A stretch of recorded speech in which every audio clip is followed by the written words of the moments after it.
Hola, muy buenas tardes a todos y cada uno de los colegas que nos están acompañando. Les agradecemos su puntualidad. Pues les saluda el doctor Ludwig Bacon, soy el director de docencia del Hospital Vivian Pelas. Les agradezco que estén acompañándonos en este webinar. Estaremos dando inicio en unos minutos. Muchísimas gracias por estar conectado y les agradezco nuevamente la puntualidad. Gracias.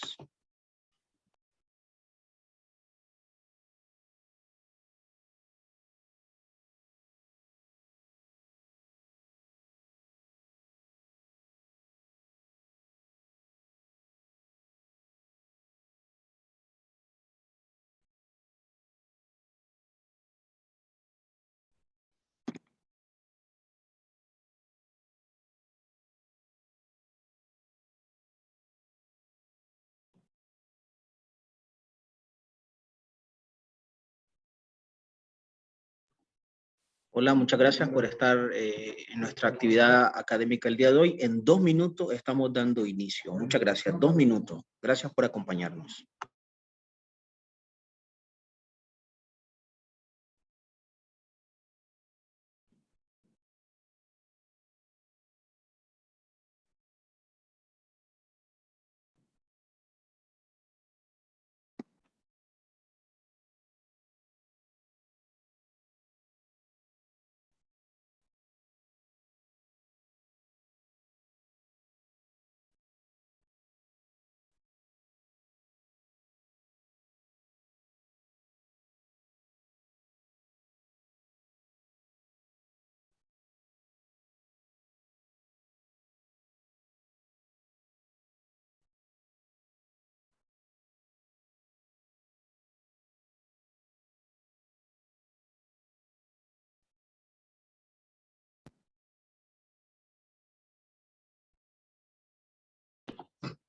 Hola, muchas gracias. En 1 minuto estamos dando inicio. Muchas gracias. 1 minuto.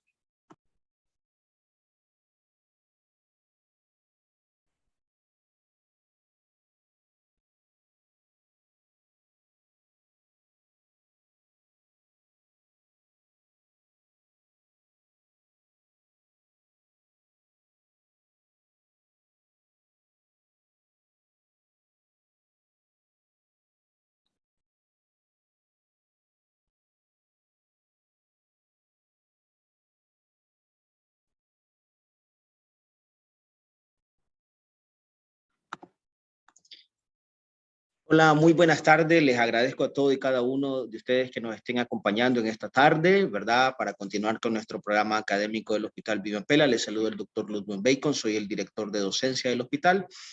Y hoy vamos a tener un tópico de mucha importancia, ¿verdad? Como es la patología de la vejiga. Hoy vamos a tener el gusto de tener esta sesión a cargo de la doctora Sona Madrid, quien es médico especialista en urología, adscrita al Centro de Urología del Hospital Vivian Pelas, a quien le cedo la palabra. Muchísimas gracias, doctora, por acompañarnos, por aceptar la invitación y le cedo la palabra pues, para la introducción. Muchas gracias, doctora. A usted, doctor. La verdad que me agrada mucho tener el honor de presentar esta charla. El tema de vejiga neurógena realmente debería de ser así, de manera integral. Es un tema que lo abordamos muchas veces los urólogos, en el área pediátrica probablemente a veces los nefrólogos. Entonces, para mí es un gusto poder presentar al doctor Luis Carlos Ojeda Mora, fisiatra de alta especialidad médica en rehabilitación neurológica. Él tuvo su formación académica en el Instituto Nacional de Rehabilitación Luis Guillermo Ibarra Ibarra de la Universidad Nacional Autónoma de México. Así que es un gusto, doctor, sin más preámbulos, que nos dé su charla en esta tarde. Gracias, doctora. Es un gusto estar con ustedes el día de hoy y poderles compartir, como decía la doctora Sonia Madrid, un tema muy interesante, muy pocas veces abordado en nuestras áreas de formación preclínica, pero que vamos a tener contacto con estos pacientes muchas veces en nuestra vida, si no es que ya tuvimos contacto con muchos pacientes y no los identificamos a tiempo. Entonces, comenzamos con la charla, con la plática del día de hoy. Manejo integral de la vejiga neurogénica. Ya la doctora nos hizo el honor de presentarme. Quiero declarar que no hay ningún conflicto de interés para la realización o presentación de esta plática. Si queremos definir qué es la vejiga neurogénica, podemos decir que estamos ante la disfunción vesicoureteral que se va a presentar en las fases de almacenamiento y o vaciamiento a nivel vesical, obviamente, y que va a ser secundaria a una alteración central o periférica que puede ser de etiología congénita o etiología adquirida.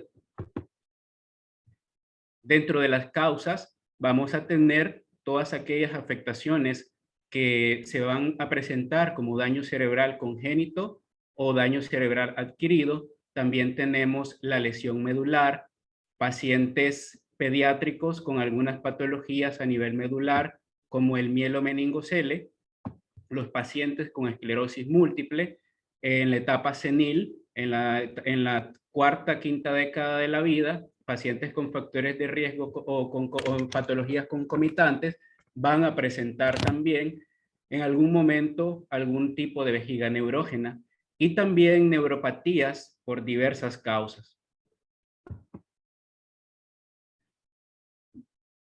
Es importante que nosotros conozcamos la inervación, lo que es la neuroanatomía de la vejiga y cómo se encuentran los receptores a nivel del cuerpo, a nivel del fondo vesical, en el esfínter interno y el esfínter externo. Esta lámina es una lámina muy interesante, la pueden encontrar en el canal de Asia. Es una charla de uno de los ponentes en el Hospital de Texas. Y encontramos que podemos identificar la vejiga neurogénica en diferentes estructuras centrales y periféricas donde se puede dar el daño. Si lo hacemos en sentido cefalocaudal, vamos a encontrar que a nivel cortical, a nivel cerebeloso y a nivel pontino se encuentran estructuras volitivas, estructuras voluntarias que regulan el acto miccional. Por lo tanto, este es un mecanismo totalmente propio del paciente y un acto voluntario. Descendiendo a nivel de la médula espinal, vamos a encontrar centros de relevo que están a nivel de T11, L2 y también a nivel sacro. Por lo tanto, toda lesión a nivel central, a nivel medular, se puede manifestar como una vejiga neurogénica, ya sea en la etapa aguda, subaguda o en la etapa crónica. A nivel sacro, los centros moduladores que están a nivel de la caudequina se van a comportar como aquellas estructuras encargadas de darle la inervación simpática y parasimpática a nivel vesical y van a estar ligadas a un acto miccional reflejo, es decir, que no es voluntario. Clasificación de la patología como tal, encontramos en la literatura múltiples clasificaciones. Está la clasificación de Gibbons, la de Bors y Komar, la de Hall-Badley, la de Lapides, la de Weiner, la de Kane y Siroki y la de Mathers-Bader. Para puntos funcionales, la de Crane y Siroki nos va a hablar de lesiones reflejas o arrefléxicas de la vejiga, y la clasificación de Mathers-Bader, que es la última clasificación y la que se utiliza a nivel urológico, nos permite identificar lesiones a nivel del músculo detrusor y a nivel del esfínter como tal. Por lo tanto, hace un proceso de clasificación que va a involucrar la actividad funcional del músculo detrusor a nivel de la vejiga como un músculo hipoactivo o un músculo que está hiperactivo. También tenemos la función del esfínter vesical, y a medida que vayamos avanzando en la plática nos vamos a dar cuenta porque esta es la clasificación más óptima y adecuada y que nos va a permitir un manejo integral del paciente. Este es un cuadro que les quiero presentar donde podemos nosotros encontrar una forma muy sencilla de poder ver de forma topográfica, de forma funcional y de forma en los signos y síntomas que va a tener el paciente, una visión más amplia de los tipos de vejiga neurogénica. Si nosotros queremos ver el sitio anatómico del daño, vamos a ver que si está a nivel suprapontino, lo que vamos a tener en la fisiopatología o en la patogénesis es un daño en la inhibición cortical del reflejo de vaciado vesical. Vamos a tener diversos signos y síntomas que el paciente nos va a manifestar y que nos va a poder dar una orientación clínica, una orientación desde el punto de vista de intervención de cómo vamos a tratar a estos pacientes. Por lo tanto, se espera que la capacidad urinaria en una afección suprapontina puede ser normal. La sensibilidad como tal puede estar presente. Sin embargo, el residuo urinario en estos pacientes va a ser normal. La nueva terminología nos habla de vejiga neurogénica con dotrusor hiperactivo. Si lo veíamos con la última clasificación, desde el punto de vista urodinámico, es una vejiga que tiene una lesión por arriba de las estructuras suprapontinas. Antes se le conocía como vejiga no inhibida. Si la lesión es infrapontina, pero por encima del sacro, vamos a tener que su etiología va a estar dada por una interrupción del tracto autonómico descendente y de la vía sensorial ascendente del reflejo de micción. Por lo tanto, el residuo urinario que vamos a tener en estos pacientes va a ser variable porque estos pacientes ya van a presentar cierto grado de hiperactividad del músculo detrusor y puede ir acompañado o no de una hiperactividad o disinergia a nivel del esfínter, que es la nueva terminología y cómo se acuña en la actualidad para poderla definir, antes mejor conocida como vejiga neurogénica refleja.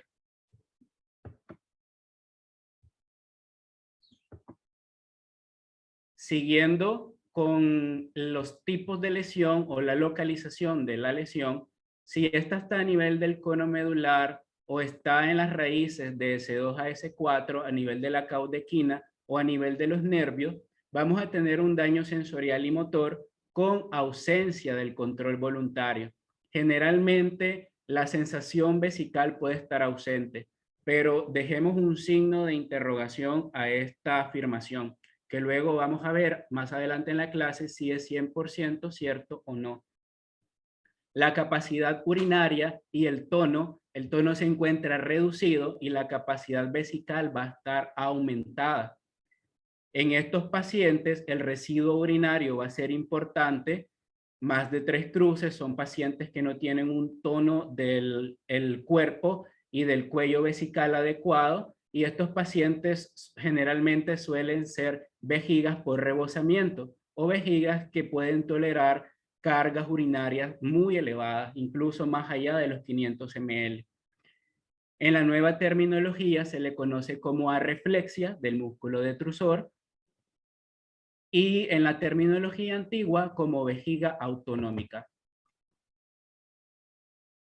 Si el daño está a nivel de los receptores sensoriales, vamos a tener una afectación en la inervación sensorial. Generalmente en estos pacientes la sensibilidad se puede asociar a una ausencia parcial o completa y suele no tener un deseo de vaciado. El tono se encuentra muy reducido y la capacidad vesical está aumentada. El residuo urinario puede ser variable. Y si la lesión se encuentra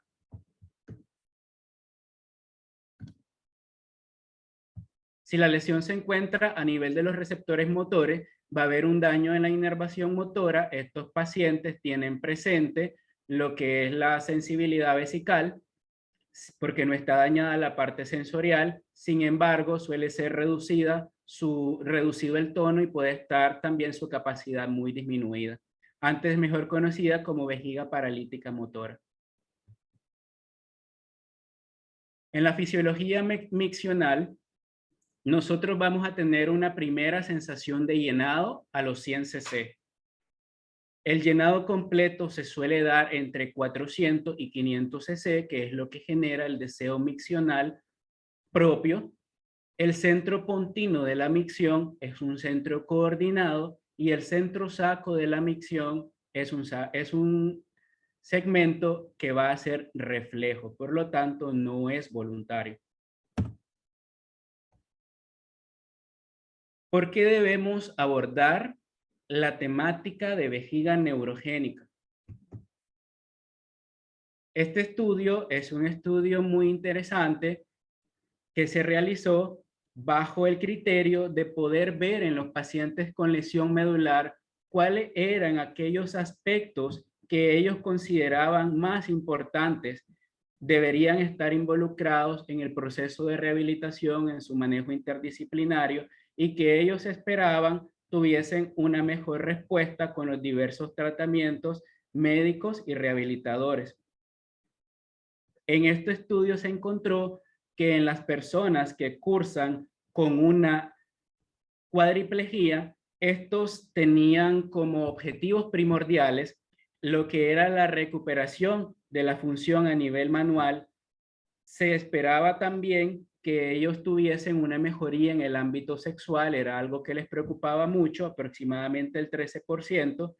Y en cuarto lugar encontramos lo que es el manejo de la vejiga y la capacidad para poder ser independientes desde el punto de vista de la función urinaria, en un 8.9%.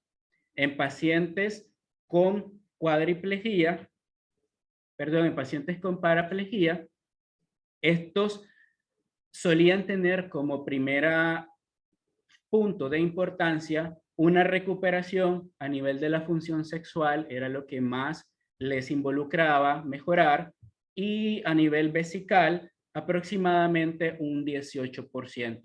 Como vemos, tenemos acá pacientes con afectación a nivel de miembros inferiores, que es una paraplegia y una cuadraplegia, pero en estos pacientes, cuando se les preguntó cuáles eran esas funciones que ellos esperaban recuperar, siempre tenían presente la parte sexual y la parte del manejo vesical. También es de suma importancia que nosotros podamos estudiar la vejiga neurogénica para dilucidar algunos mitos que desde hace muchos años hemos venido manteniendo o sosteniendo dentro de la práctica profesional médica en relación a la vejiga neurogénica. Y es que no todos los pacientes con lesión medular en una etapa aguda van a tener arreflexia vesical. Byweather en el año 2018 junto a colaboradores estudiaron un número de 54 pacientes a 40 días de la lesión y encontraron que estos pacientes tenían en un 63% hiperactividad del detrusor. Por lo tanto, no todos los pacientes que tienen lesión medular en el periodo del choque medular o en la etapa aguda van a tener una vejiga arrefléxica. También que no todos los pacientes con una lesión medular incompleta tienen que presentar una pérdida de la sensibilidad vesical.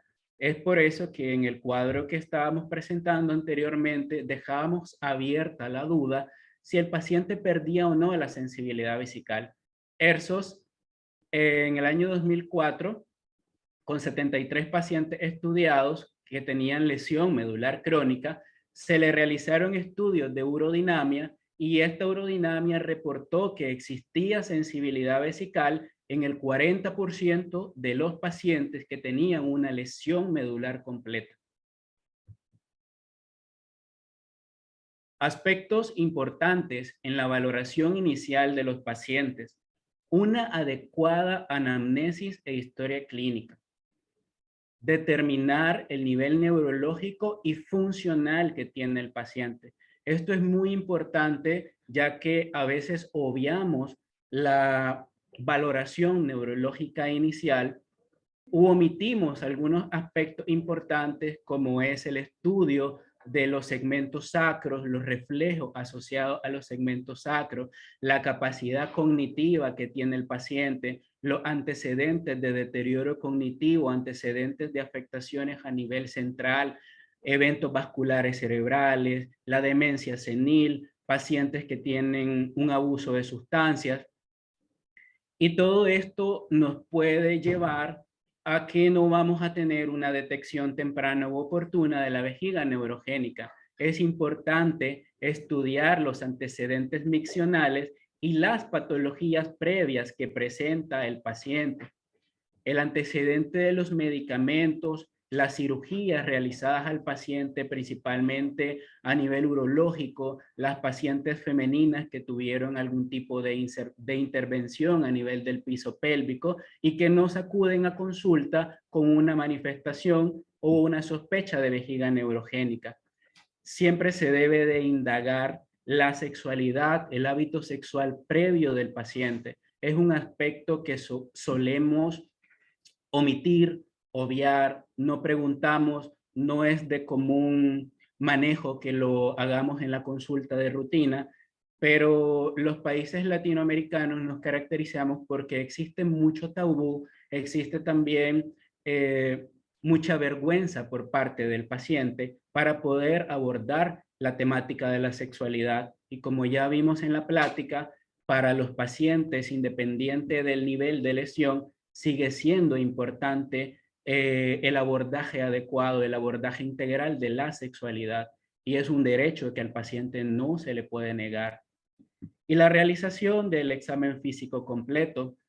En el examen físico completo nos vamos a enfocar en estudiar los nervios craneales como tal, las afectaciones que puede tener a nivel del sistema nervioso central, ya sea cortical o medular, la aplicación adecuada de una escala de deficiencia de Asia para poder determinar el nivel neurológico que presenta el paciente, y en base al nivel neurológico vamos a poder tener un adecuado nivel funcional y plantear las estrategias o las intervenciones en rehabilitación, en medicina y en conjunto con otras especialidades para poderle dar al paciente un manejo integral.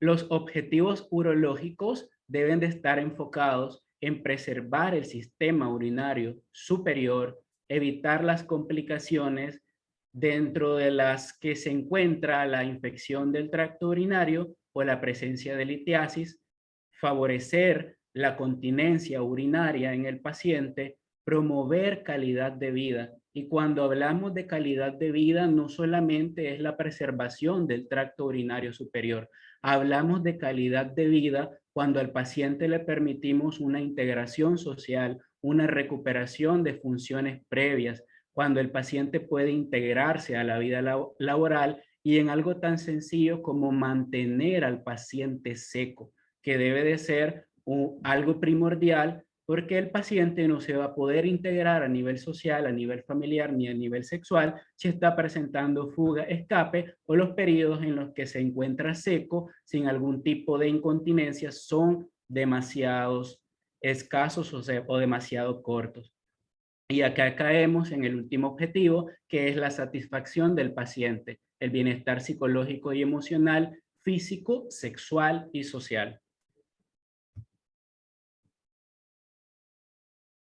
Ha sido mucho más estudiada en la literatura el manejo de la vejiga neurogénica en pacientes con lesión medular, y podemos definir diferentes momentos en los que vamos a tener una intervención, cómo debe de ser esta intervención, cuáles son los aspectos más importantes que vamos a abordar y cómo tiene que ser el manejo interdisciplinario y el manejo en conjunto con otras especialidades. La etapa aguda es aquella etapa que tiene un periodo menor a 3 meses posterior a la lesión. Sabemos que el paciente puede tener riesgo de presentar choque medular en los primeros 90 días después de la lesión. Por lo tanto, tenemos que tener en cuenta que este paciente, aunque ya le dimos de alta, aunque ya lo egresamos, aunque ya está posquirúrgico y tiene un manejo domiciliar, puede presentar signos y síntomas clínicos de choque medular que pueden poner en riesgo su vida y tiene que tener una adecuada educación. En estos pacientes se recomienda la colocación de una sonda Foley que puede ser de 16 a 18 French, que es la más utilizada, pero obviamente se va a adaptar al paciente, y si es un paciente en la etapa pediátrica o estamos en un paciente en una etapa adulta o cualquier afectación que tenga y nos tenga que derivar en tomar una decisión en qué tipo de sonda Foley vamos a utilizar. Debemos de promover durante esta etapa el proceso de transición para que el paciente realice cateterismo estéril intermitente o cateterismo limpio intermitente. Se debe de iniciar el entrenamiento cada 4 o 6 horas cuando ya decidimos iniciarlo. Posterior vamos a ver cuáles son los criterios para iniciar con el cateterismo, una adecuada educación al paciente o familiar, y siempre surge la pregunta, ¿cuándo debemos probar la micción espontánea? En esta pregunta hay muchas respuestas. Los estudios no son concluyentes respecto a si las intervenciones neurológicas o la revisión neurológica como tal tiene que ser el punto relevante para poder tomar decisión en el manejo de estos pacientes o cuándo probar la micción espontánea.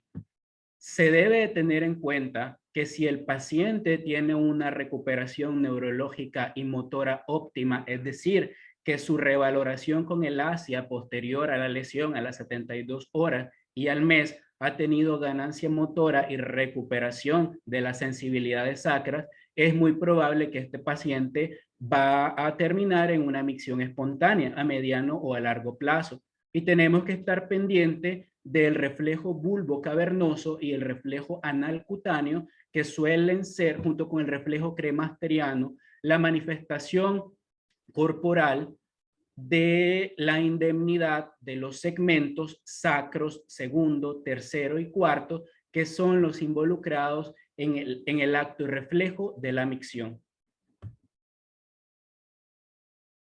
¿Cuáles son los pacientes candidatos a tener una sonda Foley? Pues obviamente cualquier paciente que está en una etapa aguda de la lesión, que se encuentra menos de 90 días y que presenta alguna de las siguientes características, que tiene escasa motricidad a nivel de miembros superiores, es decir, lesiones cervicales altas a nivel de C1, C2, C3, C4, aunque algunos pacientes con C4 suelen tener algunas respuestas maravillosas en el proceso de rehabilitación. Pacientes que tienen un deterioro cognitivo, ya sea asociado a la patología de base por la que está siendo tratado, un traumatismo cráneoencefálico, un evento vascular cerebral, secuelas de una encefalitis, secuelas post-COVID a nivel central, o que el paciente ya tenía un deterioro cognitivo previo. Pacientes que tienen abuso de sustancia, y entiéndase también como abuso de sustancia aquellos pacientes que pueden presentar un antecedente farmacológico de algunos medicamentos que son depresores del sistema nervioso central y que no les va a permitir tener un nivel cognitivo funcional para realizar los cateterismos. Por lo tanto, deben de manejarse con una sonda Foley. Aquellos pacientes que por alguna razón abandonan el cateterismo, se le debería colocar una sonda Foley hasta que se pueda demostrar mediante una urodinamia que las presiones intravesicales son seguras para que el paciente abandone la sonda. Pacientes que se encuentran en manejo del shock medular, aquellos pacientes cuya etiología de la afectación que tienen les va a someter a intervenciones quirúrgicas múltiples. Sabemos que estos pacientes que son politraumatizados, pacientes que tienen politraumatismo con quemaduras de diversos grados a nivel corporal, los pacientes que están cursando con sepsis infecciosas postquirúrgicas van a estar entrando y saliendo de quirófano para su manejo médico quirúrgico, y es muy difícil que estos pacientes tengan una adherencia completa, una adherencia aceptable al cateterismo, porque no vamos a poder tener una medición óptima de ingeridos y eliminados, y estos pacientes deberían ser candidatos a la permanencia de la sonda Foley hasta que en conjunto interdisciplinario, en conjunto con los demás especialistas, se tome la decisión del retiro de la misma. Aquellos pacientes en los que nosotros queremos disminuir el riesgo de infecciones del tracto urinario inferior, se recomienda el uso de sondas Foley que sean hidrofílicas o recubiertas con plata. Además que ya sabemos por la literatura y está demostrado por la evidencia que a pesar que son un poco más costosas, se disminuye el riesgo de infecciones del tracto urinario y también que el paciente puede permanecer durante un lapso mayor con la sonda Foley, evitando el recambio de una manera tan corta o en un periodo de tiempo muy corto. Surge la pregunta, cuando el paciente se va a realizar un cateterismo, ¿qué tipo de catéter vamos a utilizar? Si catéteres hidrofílicos o no, si catéteres de un solo uso o catéteres de múltiple uso. Goodman y Frankel, desde el año 1966, que ya abordaban el manejo de los pacientes que estaban cateterizados mediante un cateterismo estéril o un cateterismo limpio, nos daban a conocer que en sus hallazgos evidentemente se disminuía el riesgo de infecciones con el cateterismo estéril, pero aconsejaban se realice dentro del ámbito hospitalario. ¿Por qué? Porque la técnica para la realización del mismo, como lo dice su nombre, es un cateterismo estéril, que el paciente tiene que tener algunas pautas, algunas referencias para no tocar el catéter, que es la técnica de no touch, y tiene un costo muy elevado. Entonces, el paciente fuera del hospital es muy difícil que va a conseguir el catéter y es muy difícil que va a poder tener un catéter estéril para cada cateterismo intermitente que se vaya a realizar.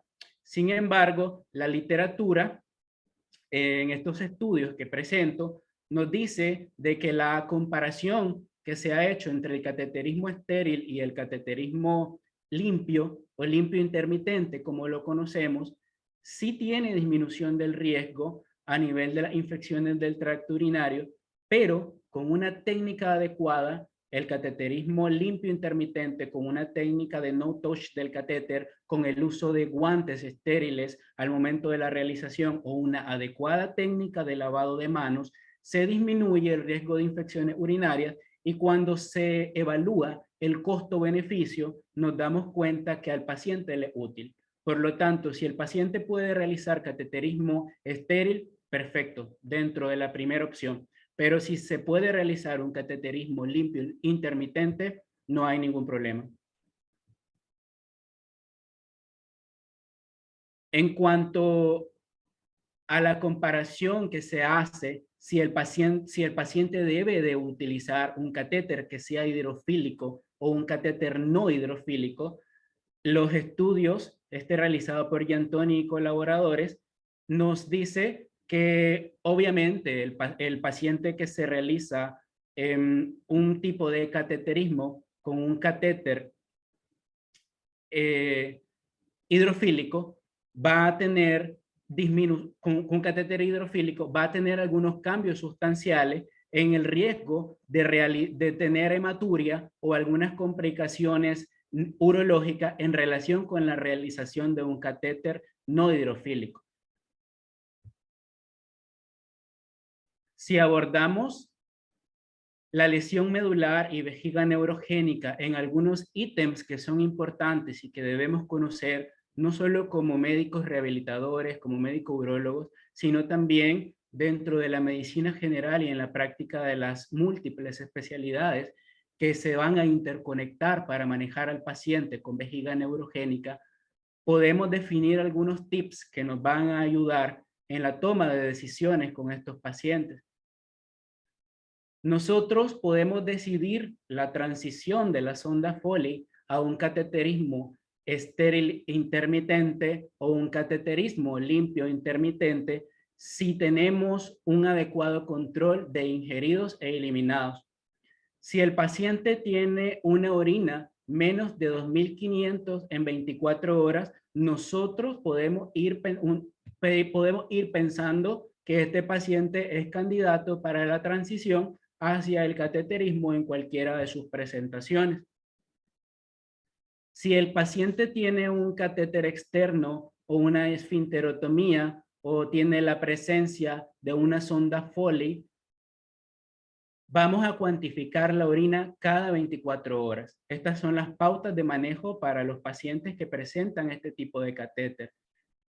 Después que el paciente se realiza cateterismo, los puntos relevantes que nosotros vamos a tener en cuenta es el volumen total vesical, es decir, el volumen total, la cantidad total de orina que estaba en el interior de la vejiga previo a la realización o al momento de la realización del cateterismo y tiene que ser menor a 500 cc. El volumen residual tiene que estar oscilante entre 50 y 100 cc para hablar de rangos de seguridad.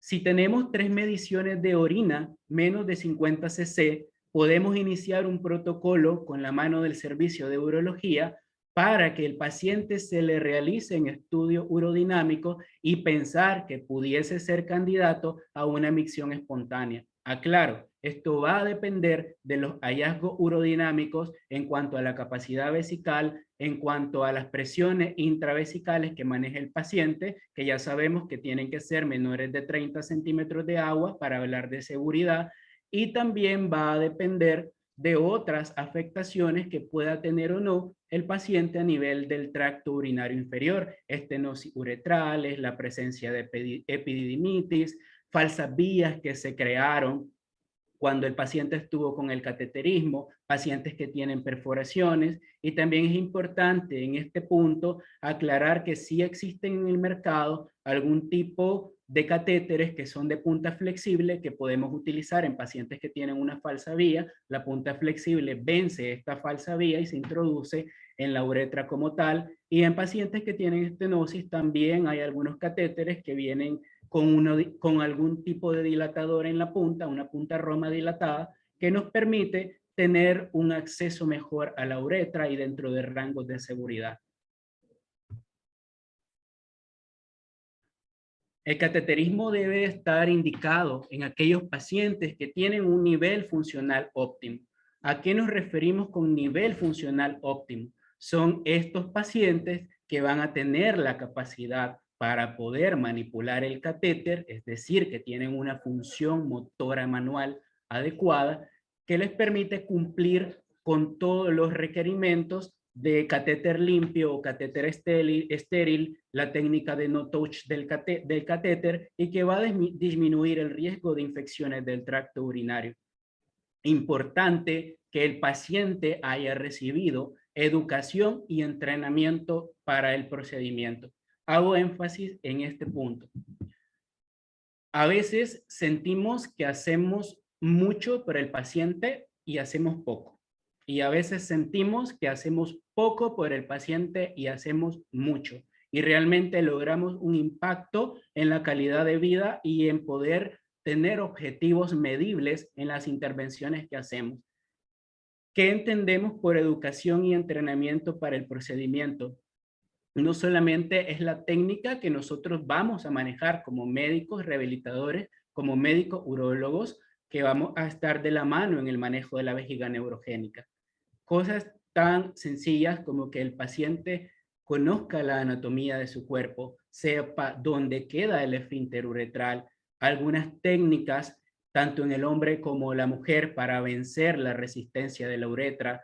En el hombre, que el paciente lleve la parte glútea hacia atrás, que aumente o realice una extensión de la columna lumbar, y esto va a propiciar, junto con la tracción del pene, que la sonda Foley o el catéter se pueda introducir de una forma segura. Cosas tan sencillas como enseñarle al paciente frente a un espejo, a la paciente en algunos casos, que conozca la ubicación de la anatomía de los genitales externos, que existe un orificio para la micción, un orificio para la parte sexual, que es la vagina, y que la localización del mismo nos va a permitir algún tipo de accidente o algún tipo de problemas en el momento de realización del cateterismo. ¿Cuándo debemos realizar o revalorar, perdón, el cateterismo como tal? Si nosotros estamos sospechando de una anormalidad anatómica a nivel de la uretra. Puede ser un paciente de primera vez o un paciente que ya tiene mucho tiempo de realizarse cateterismo y de pronto tiene una obstrucción. El catéter no pasa. Que el paciente tenga la plena educación o su familiar de no forzar la vía y acudir inmediatamente al urólogo pertinente para obtener una revisión. Porque es muy probable que el paciente tenga una obstrucción o una estenosis uretral que no había sido detectada previamente. Pacientes que sospechamos que tengan una siringomiela extensa, aquellas vejigas que tienen muy poca capacidad, vejigas que en etapas iniciales tienen en el momento en que detectamos, tienen una capacidad vesical menor de 200 cc, o aquellas vejigas que ya tenían una capacidad vesical óptima, cercana a los 400, 500 cc, y que de pronto tienen un retroceso en la misma. Y siempre se recomienda la técnica de no touch del catéter, como podemos ver en la imagen.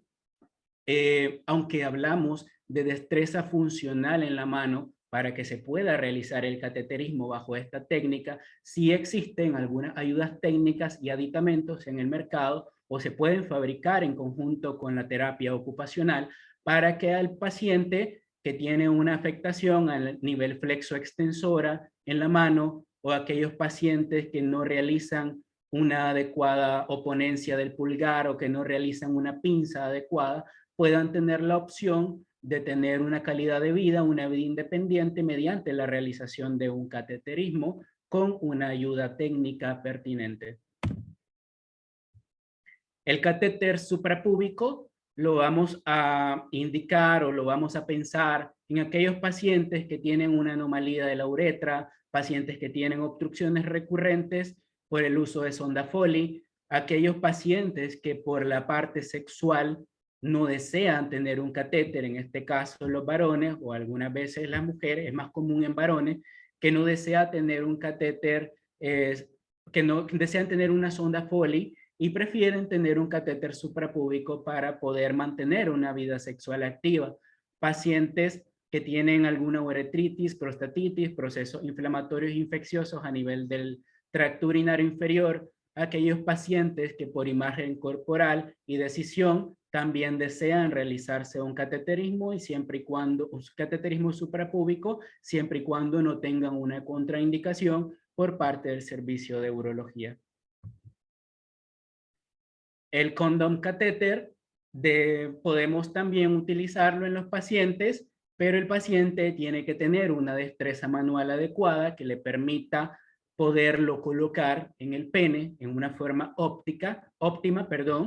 Aquellas vejigas que tienen muy poca capacidad también son pacientes candidatos a la colocación de un condón catéter porque sus volúmenes residuales van a ser escasos. El riesgo de que estos pacientes tengan algún tipo de filtración, tengan algún tipo de llenado demasiado rápido de la bolsa colectora va a ser muy poco porque sus vejigas tienen poca capacidad y por lo tanto volúmenes residuales escasos. Que el paciente haya recibido un entrenamiento adecuado y que sea una decisión del paciente. Con estos pacientes vamos a tener mucho cuidado porque el catéter condón se suele asociar a mayor riesgo de afectaciones a nivel dermatológico en lo que es la parte del glande, como es la balanitis, una afectación del prepucio o la aparición de afectaciones dérmicas de tipo micótico. Porque si el paciente no tiene una técnica adecuada, no lo coloca de forma adecuada hasta la base del pene, es probable que con el peso de la gravedad y con el vacío que se forma en la punta del catéter condón se pueda deslizar y pueda tener algún tipo de fuga que se va a manifestar en su ropa interior y lo va a tener el paciente durante mucho tiempo, ya que estos suelen tener afectaciones de la sensibilidad y no se va a dar cuenta. Entonces, hay que tenerlo presente. En la etapa subaguda, que la vamos a tener de 3 meses a 1 año luego de la lesión, vienen los puntos focales del manejo interdisciplinario con urología y todo el equipo de rehabilitación. Como premisa, el paciente se debe derivar con urología siempre. Debe de existir un manejo integral con estudios urodinámicos y estudios complementarios. Se puede realizar algunos estudios electrofisiológicos, dentro de los que vale mencionar el reflejo bulbocavernoso, la latencia motora del nervio pudendo, el reflejo anal cutáneo, algunos reflejos abdominales y plantares, electromiografía del piso pélvico y los potenciales evocados del nervio pudendo. En las latencias motoras es la latencia motora terminal la que va a ser significativa como un estudio electrofisiológico en estos pacientes. Y se debe de educar al paciente y familiar, siempre mantener una comunicación constante con el paciente y el familiar, preguntando aquellas complicaciones que o que muchas veces obviamos en la consulta y que el paciente también no nos comenta, como son las afectaciones a nivel de la piel, aquellos pacientes que están teniendo algún retroceso en el acto miccional, aquellos pacientes que tienen una exacerbación de la nicturia como tal, aquellos pacientes que están presentando fuga, que están mojando mucho más la ropa interior o el pañal desechable después de la realización del cateterismo. Y siempre tenemos que tener un poquito más de cuidado en el abordaje del paciente en nuestras consultas externas para continuar con el proceso de educación continua del paciente y familiar. Acá tenemos una gráfica de urodinamia en donde se representan las presiones que vamos a tener a nivel intravesical, a nivel abdominal y la presión diferencial que viene haciendo la presión del esfínter. En la gráfica de la izquierda tenemos un esfínter que tiene una vejiga con un músculo detrusor hipoactivo, que esta vejiga a largo plazo es de mucha importancia en el manejo urológico y rehabilitador, porque a pesar que el tono está disminuido, su capacidad se encuentra aumentada. Y aunque estas presiones al inicio suelen ser mínimas, presiones intravesicales mínimas, la fuerza de distensión, la pérdida del músculo detrusor funcional puede repercutir en el paciente a largo plazo con un aumento sostenido de la presión intravesical y ocasionar el daño en el árbol urológico superior o tracto urológico superior.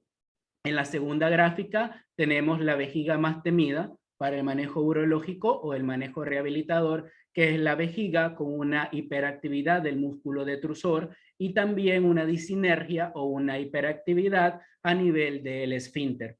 Estas son vejigas sometidas a altas presiones, muchas veces por arriba de 40 centímetros de agua, vejigas que a mediano y a largo plazo van a desarrollar reflujo vesicoureteral, vejigas que tienen mayor riesgo de éstasis urinario, mayor riesgo de infecciones del tracto urinario y que se suelen asociar a la presencia de litiasis. Como vemos acá en esta lámina, que nos manifiesta una lesión de neurona motora superior, que son lesiones suprasacras, ya sea a nivel pontino o infrapontino, pero por arriba del sacro, y una gráfica que nos manifiesta una lesión a nivel de los segmentos sacros. Vemos que las presiones intravesicales en las lesiones de motoneurona superior van a estar por arriba de 40 centímetros de agua y generalmente hay un deterioro progresivo de lo que es el tracto urinario superior. Las vejigas que tienen una afectación a nivel sacro suelen tener en un periodo inicial presiones intravesicales bajas, menos de 5 centímetros de agua están asociadas a incontinencia, a una sensación constante de urgencia para ir al baño. Puede haber fugas, puede haber goteo, pero a largo plazo estos pacientes sí pueden desarrollar una vejiga con altas presiones y eso tenemos que tenerlo presente. Y si recordábamos las láminas o la lámina inicial de aquellas noticias falsas o aquellas noticias que teníamos que ir sacando de nuestra mente, porque la medicina basada en la evidencia nos ha dicho que no es así, las vejigas en la etapa aguda sí pueden presentar algún tipo de sensibilidad o pueden tener presiones intravesicales que no necesariamente van a ir de la mano con una arreflexia. O sea, no toda vejiga en etapa aguda es una vejiga hipotónica. Esta es la clasificación de Mares-Butter, que nos habla de la afectación que vamos a encontrar a nivel del músculo detrusor vesical y a nivel del esfínter como tal, y hace un hallazgo clínico y urodinámico de estos pacientes para poder tener nosotros una guía de manejo terapéutico adecuado, una guía urológica adecuada, y nos va a orientar también en la toma de decisión farmacológica. Este punto es muy importante. Todos los pacientes que se les realiza un estudio urodinámico, a pesar que nosotros sospechamos de una vejiga neurogénica, que podemos tener pérdida de las sensibilidades o de la función motora a nivel de los segmentos sacros, que el paciente no está presentando una disreflexia. Ojo que este es un punto importante, la vejiga es el principal órgano que nos va a manifestar una disreflexia autonómica en periodos agudos de la lesión medular. Entonces, algunos pacientes que tienen datos clínicos de choque medular o de disreflexia autonómica, cuando se encuentran exacerbados estos, tenemos que ir inmediatamente a revisar los desencadenantes de esta afectación y revisar la vía urinaria. Entonces, la toma de decisión urodinámica no solamente es para decir el paciente tiene una vejiga neurogénica. La urodinamia nos permite poder saber cómo voy a manejar este paciente, el tipo de manejo farmacológico, los riesgos asociados que va a tener este paciente a mediano y a largo plazo, poderle brindar una educación óptima y decidir el plan de rehabilitación que se apegue más a la individualización de cada caso.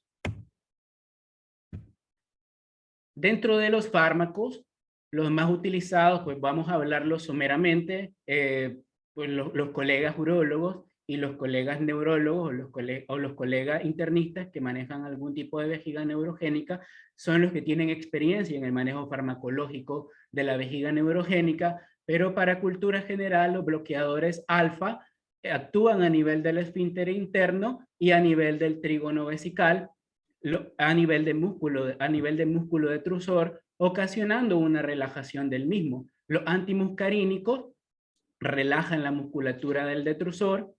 Los agonistas adrenérgicos beta 3 van a actuar a nivel del tracto urinario inferior, a nivel del uretra, a nivel del esfínter urinario interno y en el músculo detrusor como tal, a nivel esfinteriano y vesical para la relajación. Los anticolinérgicos se suelen utilizar en vejigas que son hipoactivas del músculo detrusor, reducen esa sensación de presión suprapúbica, disminuyen la urgencia miccional, hacen que disminuyan las contracciones a nivel vesical y van a incrementar la capacidad de la vejiga. Como último fármaco tenemos la toxina botulínica de tipo A. Acá en la toxina botulínica de tipo A vamos a tener una indicación de la misma en aquellos pacientes que ya no tuvimos una respuesta adecuada con el cateterismo estéril intermitente o el cateterismo limpio intermitente, que no tienen una buena adherencia al tratamiento farmacológico, que tienen muchas reacciones adversas farmacológicas y que siguen presentando en los estudios urodinámicos aumento de las presiones intravesicales o que tienen ya diagnosticada una vejiga hiperactiva a nivel del músculo detrusor con una disinergia esfinteriana. En estos pacientes suelen ser candidatos a la colocación de toxina botulínica de tipo A, que se coloca a nivel de la vejiga y a nivel del cuello. La técnica que se suele utilizar es una técnica de colocación en espiral. Se le da previamente al paciente una administración antibiótica, nunca fármacos aminoglucósidos, y esta técnica en espiral se suele instaurar al paciente mediante la aplicación de este fármaco algunas unidades de toxina botulínica que oscilan entre 150 y 200 unidades, aunque Botox como carza comercial promueve la técnica con 200 unidades. En las infecciones del tracto urinario y vejiga neurogénica vamos a tener unas manifestaciones muy atípicas de los síntomas y signos que este paciente va a tener. Suele haber dolor abdominal, suele haber aumento de la espasticidad, por eso es importante siempre checar al paciente, tocar al paciente, porque el aumento de la espasticidad puede ser un reflejo de una afectación a nivel urinario. La pérdida del apetito, una incontinencia aumentada en aquel paciente que previamente ya teníamos una mejoría de la misma, y la presencia de fiebre. Para hablar del diagnóstico, tiene que tener la sintomatología previa descrita y un urocultivo que nos hable de más de 100.000 unidades formadoras de colonia con los síntomas ya descritos. La bacteriuria asintomática, si el paciente se realiza un cateterismo limpio intermitente o un catéter suprapúbico está colocado, tiene que tener más de 100.000 unidades formadoras de colonia por mililitro de orina. Si el paciente está con una sonda Foley, cualquier cambio significativo en la concentración o en las características macroscópicas de la orina que nosotros logramos ver en la bolsa colectora nos debe de indicar a que el paciente está cursando con una bacteriuria asintomática. Y si el paciente tiene alguno de los síntomas ya descritos, tener que completar los criterios diagnósticos para la toma de decisiones, porque es muy probable que el paciente sí tiene una infección del tracto urinario con síntomas. Suele ser normal hasta 5 episodios de infección del tracto urinario al año en pacientes con lesión medular. No se debe tratar de rutina los uroanálisis que estén alterados con leucociturias o bacteriurias asintomáticas. Se debe de individualizar cada caso, se debe de explicar y educar al paciente, ya que el paciente muchas veces tiene temor, se realizó un examen general de orina y le dicen que tiene infección de la vía urinaria. Si el paciente está educado en que su vejiga va a tener una colonización permanente por la misma manipulación, por la sonda Foley, por el catéter suprapúbico, que tiene una colonización propia por el cateterismo limpio intermitente que se realiza, el paciente no tiene miedo y sabe cómo manejarlo. Se puede utilizar la D-manosa, que es un azúcar que se adhiere o que tiene una acción a nivel vesical para poder tener un efecto bacteriostático, ya que evita que las bacterias se adhieran a la pared vesical y se van a adherir a este fármaco.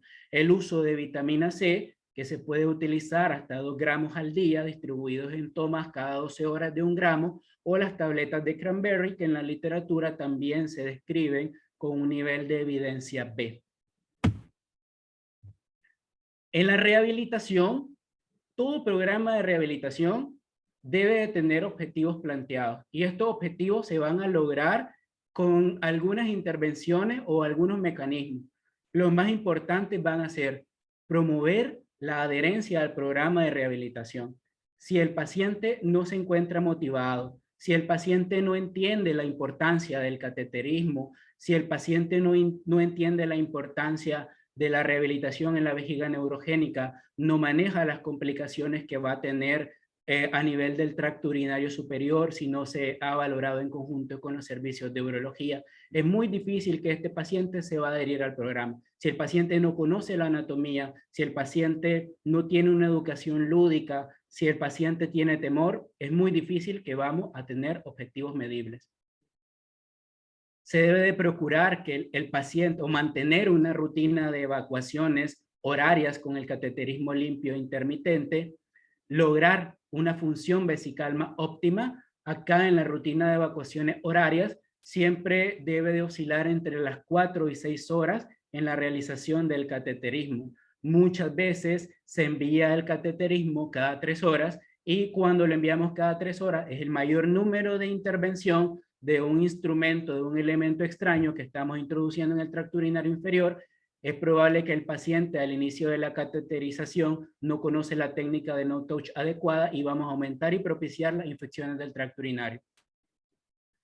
Procurar mejorar la dinámica del esfínter, una coordinación abdominal y pélvica, fomentar la neuromodulación, propiciar conductas apropiadas evacuatorias. Y cuando hablamos de evacuación, no hablamos solamente de la salida de la orina por medio del catéter, sino también las evacuaciones a nivel del sistema digestivo. Lograr mayor tiempo seco entre cada cateterismo, evitar las fugas, evitar los accidentes, disminuir las complicaciones asociadas, como son las infecciones del tracto urinario, mantener presiones intravesicales óptimas que estén por debajo de los 30 centímetros de agua, disminuir o frenar el riesgo de daño a nivel del tracto urinario superior, lograr la integración social e independencia y un mayor índice de satisfacción del paciente. Las escalas que podemos utilizar, las de uso diario, FIN y SIM3, nos permiten ver una medición indirecta del control de esfínteres porque son ítems que están incluidos dentro de las mismas.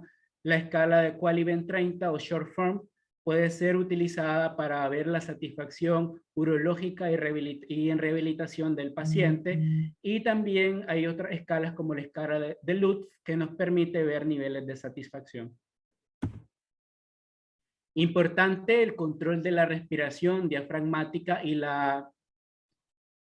el control de la respiración a nivel diafragmática y el control abdominal efectivo. ¿Por qué hacemos énfasis en esto? A veces solemos obviar que el suelo pélvico es una estructura que está sometida a presiones gravitacionales que están dadas por el contenido intraabdominal. Entonces vamos a tener un sistema de hamaca, un sistema de diafragma, un sistema de sostén que va a estar dado justamente por los músculos diafragmáticos, cuadrado lumbar, multífidos, paraespinales, recto abdominal, oblicuos, que van a tener una importancia en la parte de la rehabilitación. Y si el paciente no controla la respiración, si el paciente no maneja presiones intraabdominales adecuadas, el paciente no va a progresar. Con la maniobra de Credé y Valsalva, hay mucha controversia en la literatura si se deben de utilizar o no. Muchas veces en el ámbito hospitalario, cuando el personal de enfermería está educando al paciente en las técnicas adecuadas de vaciamiento, suelen propiciar la realización de la maniobra de Credé y Valsalva.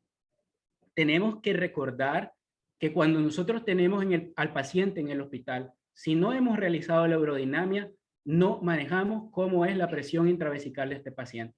Por lo tanto, en aquel paciente que no tiene estudios urodinámicos, que no sabemos la función del detrusor y del esfínter como tal, no se debe realizar maniobras de Valsalva. Y esto está explicado en la lámina que encuentran a su derecha. La maniobra de Credé ocasiona en los estudios de electromiografía una respuesta positiva a nivel del esfínter y esta respuesta positiva o esta contracción del esfínter va a estar mediada por aumentos de la presión intraabdominal y aumentos de la presión intravesical. Por lo tanto, hacemos la maniobra de Credé, el paciente va a miccionar adecuadamente, entre comillas, pero el paciente no está teniendo presiones intraabdominales e intravesicales óptimas y a largo plazo estamos propiciando el daño del tracto urológico superior. Caso contrario, si el paciente ya tiene un estudio urodinámico, si nos damos cuenta que el paciente tiene un esfínter que no está hiperactivo, que no hay disinergia o que el paciente no tiene una afectación hiperactiva en el detrusor, se puede utilizar la maniobra de Credé y de Valsalva bajo rangos de seguridad y previa valoración del médico sin ningún tipo de riesgo. Entonces, quedemos claros que las maniobras de Credé y Valsalva no deben de ser prescritas a todo paciente hospitalizado o todo paciente ambulatorio para facilitar el vaciamiento vesical, porque estamos condenando al paciente a una aceleración de su proceso de daño. En cuanto a la kinesiología del piso pélvico, vamos a tener en los diferentes planos musculares que se van a encontrar a nivel de la región perianal, a nivel del piso pélvico como tal, un plano superficial, un plano intermedio y un plano profundo que tiene funciones diferentes. Algunos van a estar involucrados en lo que es la parte sexual, otros van a estar involucrados en el mantenimiento o el sostén de las vísceras abdominopélvicas, otras en el acto de la evacuación, y el esfínter externo a nivel genitourinario va a estar ligado directamente en lo que es la capacidad voluntaria que está dada por el nervio pudendo a nivel de las raíces eferentes S3 y S4 para poder tener una micción espontánea o una continencia del esfínter como tal. Es acá donde la kinesiología del piso pélvico toma una relevancia para que en los procesos de rehabilitación motora del paciente también tengamos presente la rehabilitación del piso pélvico o la prescripción de ejercicios que promuevan la reeducación y fortalecimiento de esta estructura. Esto va a depender obviamente del nivel de lesión. Si tenemos un paciente que tiene una lesión medular incompleta, es mucho más fácil que nosotros podemos trabajar una kinesiología del piso pélvico porque hay contracción voluntaria, pero aquellos pacientes que tienen una lesión completa o una ausencia de movimiento volitivo a nivel del piso pélvico, extremidades inferiores o de músculos abdominales, también se puede trabajar de forma kinesiológica mediante retroalimentación o estímulos eléctricos con biofeedback que le va a permitir al paciente tener algún tipo de neuromodulación o fortalecimiento a nivel de estas estructuras. Importante cuando hacemos las técnicas kinesiológicas de piso pélvico, ir quitando aquel consejo que le solemos dar al paciente, y es decir, va a hacer ejercicios de Kegel, va a orinar y va a cortar el chorrito de orina. Si nosotros le decimos al paciente que realice este tipo de reflejo voluntario de cortar el chorro de orina, estamos cortando la vía eferente de la neuromodulación que estamos procurando en el paciente, y todo lo ganado en el proceso de fortalecimiento a nivel neurológico lo echamos atrás. Si nosotros le decimos al piso pélvico, estás orinando y cortás el reflejo miccional de forma voluntaria, perfecto, tenemos un esfínter que tiene una fuerza impresionante, pero nuestro cerebro está recibiendo una información inadecuada e inapropiada. A largo plazo, este paciente no va a tener una continencia voluntaria, sino un esfínter que se va a encontrar hipertónico por todos los procesos rehabilitadores. De la electroestimulación o la estimulación transcutánea a nivel de los nervios, en el manejo como tal de la vejiga neurogénica, las revisiones sistemáticas que se han realizado concluyen en que es una técnica segura, es una técnica eficaz, pero sus niveles de eficiencia no son óptimos. Y no son óptimos porque los estudios realizados no tienen un patrón o un desarrollo metodológico adecuado, tienen sesgos, y los hallazgos que se han encontrado relevantes han sido con grupos poblacionales muy pequeños. Por lo tanto, la electroestimulación como tal debe de estar indicada en casos muy individualizados. Se ha estudiado con mucho más énfasis la electroestimulación transcutánea para ver los parámetros hemodinámicos en los niños con mielomeningocele, y en estos niños sí se encontró que, a pesar que la muestra fue pequeña, los pacientes menores de 12 años tenían una respuesta mejor a la estimulación transcutánea luego de los procesos postquirúrgicos por el mielomeningocele. Y esto tiene una explicación fisiológica. Luego de los 12 años, el músculo detrusor ya tiene mucho tiempo de estar expuesto a presiones intravesicales elevadas. Hay mayor número de fibras colágenas en el interior de la pared vesical que comienzan a desplazar al músculo detrusor, y el músculo detrusor funcional disminuye. Por lo tanto, la electroestimulación debería de ser un manejo rehabilitador adecuado, seguro, en niños que tienen menos de 12 años. La neuromodulación del tibial posterior trabaja la vía sensorial del nervio tibial que está en las raíces a nivel de S4, S3, S4, S5, y la eficacia de la misma, igual que la electroestimulación, ha sido muy poco concluyente. Ambas tienen un mecanismo electrofisiológico que a latencias o a estímulos altos que pueden oscilar entre 40 o 50 Hz, nosotros lo que vamos a propiciar es que exista una contracción del músculo detrusor y una contracción del esfínter, más el efecto en el esfínter. Esto quiere decir que en aquellos pacientes que tienen una vejiga hiperactiva no vamos a enviar dosis altas de estímulos a nivel de la neuromodulación del nervio tibial, porque vamos a tener mayor contracción. Sin embargo, frecuencias bajas entre los 5 y los 10 Hz promueven la vía sensorial que va a mantener al esfínter relajado o con un tono bajo. Es la que deberíamos utilizar en estos pacientes. Los estudios no son concluyentes. Esta es una revisión sistemática en 2020 sobre la eficacia de la estimulación eléctrica del nervio tibial posterior en la vejiga. De los 14 estudios que se incluyeron en la revisión sistemática, había muchos sesgos en la realización de la misma y se logra concluir que es una técnica segura que tiene más evidencia en aquellas vejigas hiperactivas, pero no hay una evidencia que sea totalmente directa o una evidencia muy grande en pacientes con vejiga neurogénica. Los estudios que se han realizado han sido muy pocos y la cantidad o la N de pacientes ha sido poca. También tener presente un programa y manejo intestinal adecuado. Ya se sabe que hablamos de programa intestinal, todos los mecanismos farmacológicos y el manejo intestinal como tal para que el paciente pueda tener un tránsito intestinal óptimo. Y hablamos de manejo intestinal, el mecanismo o la vía con la cual nosotros vamos a propiciar la expulsión de las heces, ya sea con la utilización de la digitalización o con la extracción manual de heces.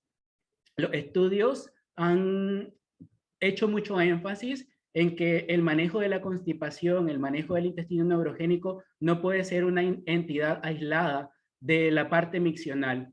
Si nosotros manejamos el intestino, permitimos que el paciente mantenga presiones vesicales adecuadas, y esto es fisiología básica. Si el intestino está lleno, la presión intraabdominal está aumentada y estamos sometiendo a la vejiga a mayores presiones externas. Mayor apego a un programa de rehabilitación porque el paciente se siente satisfecho, no solamente tiene un adecuado manejo de la parte vesical, sino un manejo adecuado de la parte intestinal. Hay menos episodios de incontinencia urinaria, que ya está explicado en el punto 1, por la disminución de las presiones intraabdominales, y puede tener beneficios secundarios para el paciente. A manera de conclusión, recordar que la planeación en rehabilitación debe de ser integral e individualizada. La valoración y manejo urológico en conjunto es indispensable y tenemos que irla pensando no solo en el paciente en etapas subagudas o en etapas crónicas en la lesión medular, sino pedir la interconsulta con urología desde la parte aguda, porque también los pacientes van a tener una sonda Foley, van a ser candidatos a la realización de estudios endoscópicos a nivel del tracto inferior para descartar la presencia o no de vías falsas de estenosis o de alguna complicación asociada al uso de la sonda Foley. Monitoreo urodinámico planificado posterior al diagnóstico. Ya diagnosticamos la vejiga, ya lo hicimos por clínica, ya la diagnosticamos con una urodinamia, no nos tenemos que quedar ahí. El paciente tiene que tener un seguimiento para que sus presiones intravesicales sean óptimas. Énfasis en reducir la morbilidad y mejorar la calidad de vida del paciente.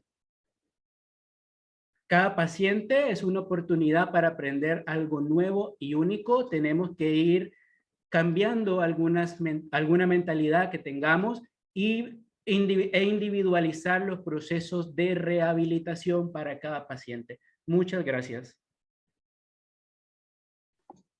Listo.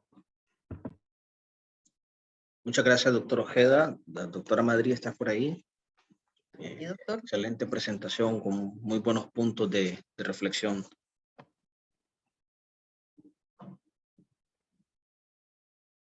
Sí.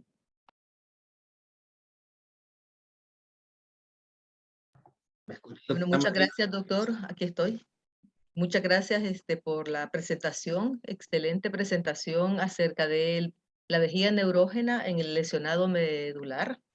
Creo que hay interesantes, hay algunos aspectos muy interesantes del abordaje conjunto que se debe de hacer en estos pacientes.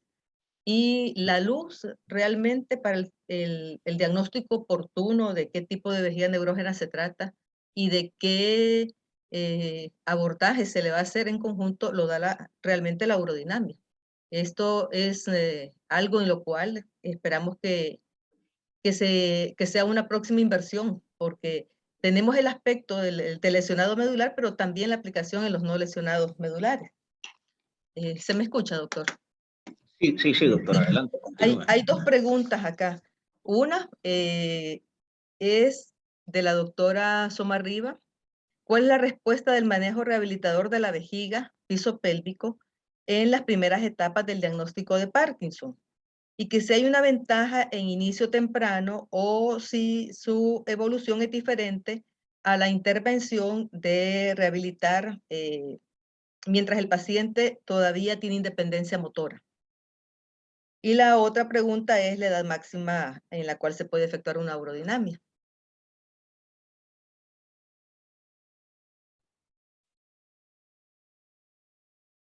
Sí, respondiendo a la pregunta de la doctora Sumarriba, bueno, muy interesante, porque también solemos enfocar la parte de vejiga neurogénica solamente a la lesión medular.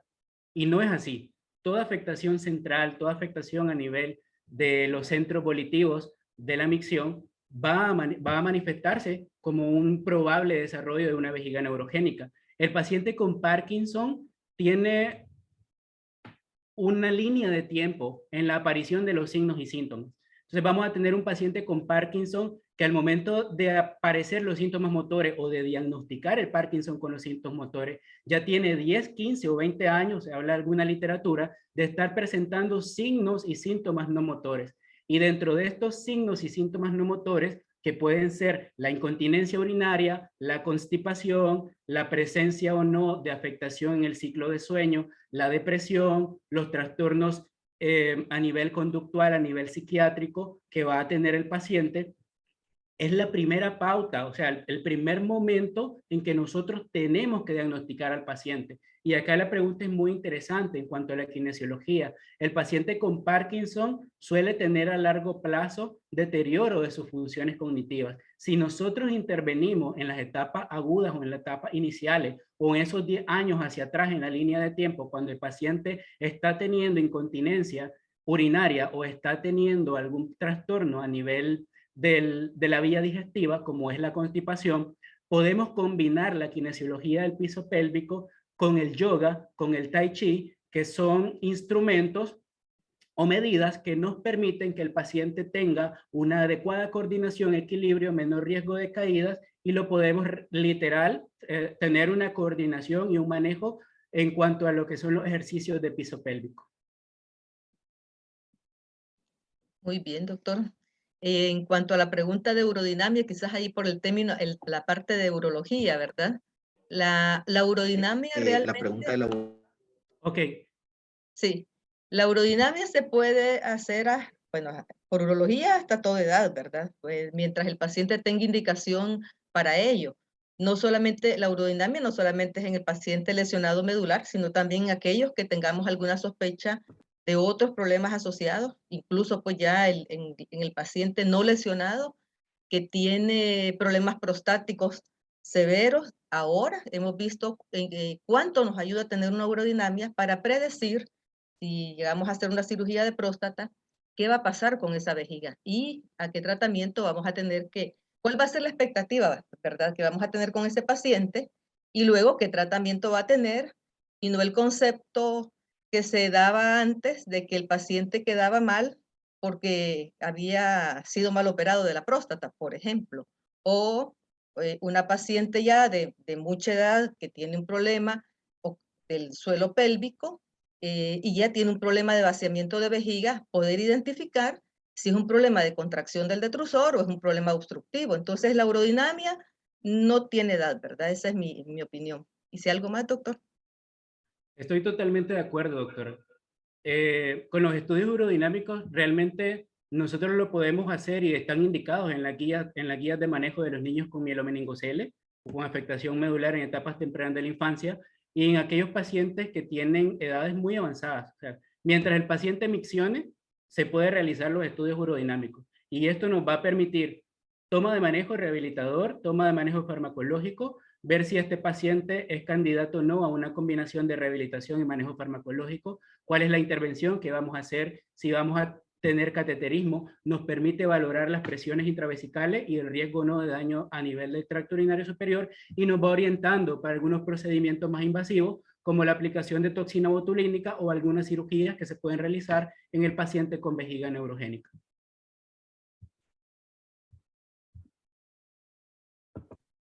Doctor, muchas gracias por la presentación. No sé si alguien más tiene alguna otra opinión ahí que escriban, pero creo que su presentación fue brillante.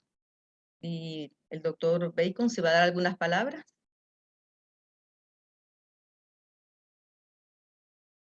Hay muchas felicitaciones, doctor, en el chat para usted.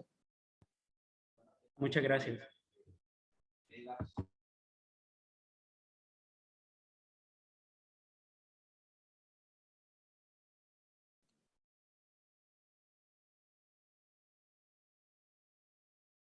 Entonces creo que si no hay más, bienvenido, doctor, de verdad. Me encanta la ponencia, me encanta también el tema de alguien que ya estaba más familiarizado con el cateterismo intermitente y con estas nuevas técnicas que no son nuevas realmente. Lo que pasa es que en Nicaragua hay yo he sentido mucha resistencia de los médicos porque hay una formación diferente. Esa fue la primera resistencia. Y la segunda, la de los pacientes. Es ir cambiando a esto que al final va a ser de mucho beneficio para el paciente cuando lo vemos en el tratamiento a mediano y largo plazo. Muchas gracias, doctora Madrid. Muchas gracias, doctor Ojeda. Creo que vemos colegas aquí que nos acompañan durante la ponencia y bueno, creo que todos hemos aprendido y nos ha abierto mucho conocimiento esta conferencia. Les agradezco a todos y cada uno de ustedes quienes nos han acompañado a lo largo de esta plática. Tuvimos un poco más de 60 participantes, un excelente número. Y bueno, los invitamos a nuestras próximas sesiones y por supuesto que Fisiatría va a estar presente en esta. Solo les recuerdo que en los próximos días esta ponencia va a estar en nuestro canal de YouTube. Pueden suscribirse al canal de YouTube del Hospital Vivian Pelas en la parte de docencia si ustedes la quieren escuchar nuevamente. Muy buenas noches. Muchas gracias, doctora Madrid, doctor Ojeda, por la presentación y justamente a ustedes por habernos acompañado. Gracias.